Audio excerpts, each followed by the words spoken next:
So I did quite a bit of gardening this week. So I added three new shrubs.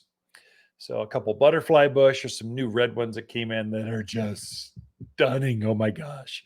I had a couple butterflies that they took in the chin last winter. They just had a hard time coming out of it and they were not quite looking good enough. And I went, you know what? I own a garden. I live in America, the greatest country that's ever existed. I'm going to spend 50 bucks and buy a brand new. I'm not putting up with that ugly thing out there. I'm going to replace you with something nice. And I did. And it looks beautiful. So it's the ugly things. If it's ugly in the yard and it's this spring, it was hard on it and it's still not looking good. It's probably time to call it and pull it out of the ground. And butterfly bush, they pop right out of the ground like it was nothing. So I replaced two of those. I had some traditional dark night purples, the traditional ones your grandparents grew, and they'd been in there for a few years. This winter kind of hurt them some, and they would have recovered eventually, like next year. But I wanted butterflies this year. And so I put a new red one out. There's some new lavenders, some fabulous new colors that are available that you've never seen before. And I went, it's time. So I put a couple butterfly bush in. I put a Elaeagnus or silverberry. Same thing. I've got a whole hedgerow in front of the house. Beautiful, bright, native plant. I mean, I don't water them. They take care of themselves. But this last winter, one in the middle, the oldest one, it's the one that died. Or it just half of it died. There was a couple of live branches alive. And I went, oh man.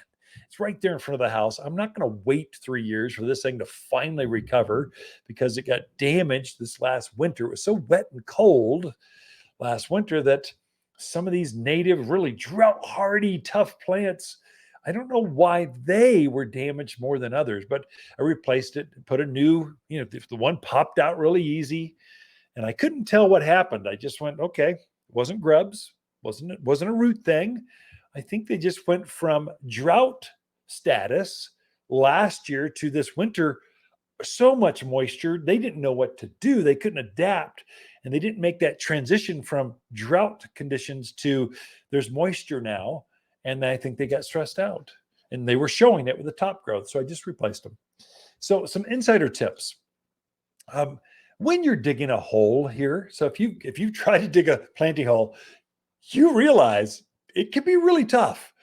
I'm a big burly man, well in excess of 200 pounds, like 6'2". I'm built like a linebacker, and I can jump on a shovel like with the best of them. I can dig a hole and throw a pick, and I like doing that. But I'm almost embarrassed to say this, but I buy a woman's shovel. It's narrower, it's easier, it slips right in the ground, it's not as deep, I don't have to jump on it as much. It does more good, easier to make planting so there's three kinds of shovels, basically.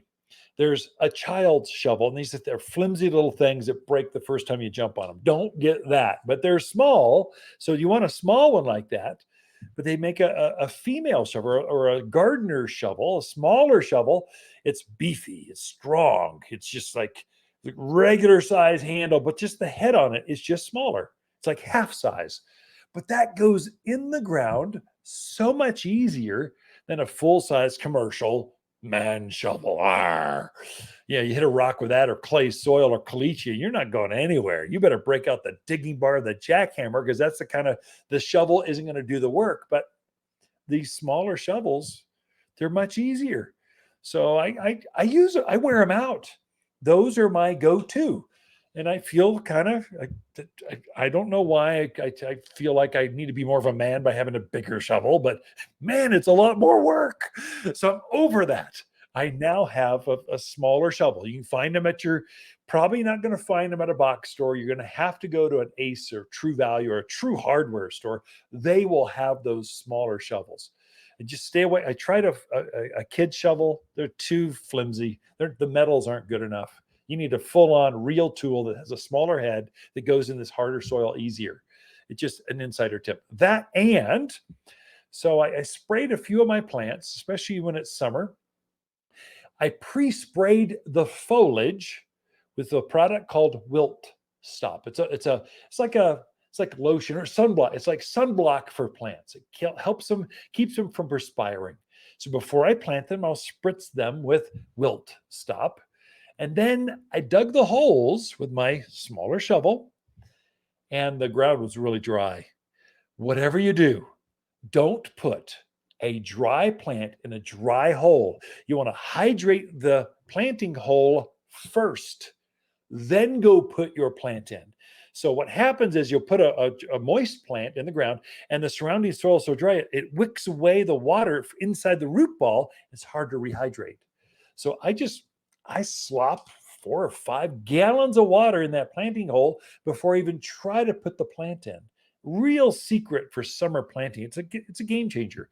Then I get everything planted like I would normally. Then I water the plant on top in addition. So now my surrounding soil is not going to wick away water from my root ball of my new plants. Got a lot more in store for you right after this.